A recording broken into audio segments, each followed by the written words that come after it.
নারীদেরকে পুরুষ শাসিত দেশ তো এটা, এই জন্য নারীদেরকে একটু দূরে রাখার চেষ্টা করা হয়।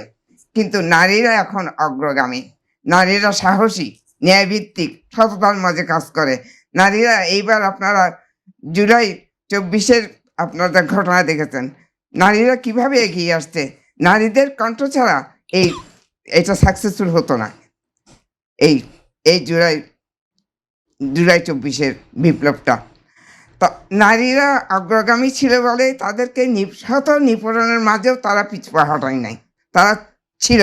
তাদের অংশগ্রহণ একটা অদ্ভুত ব্যাপার। আমরা অবাক হয়ে গেছি যে এত নারী কী করে অংশগ্রহণ করলো।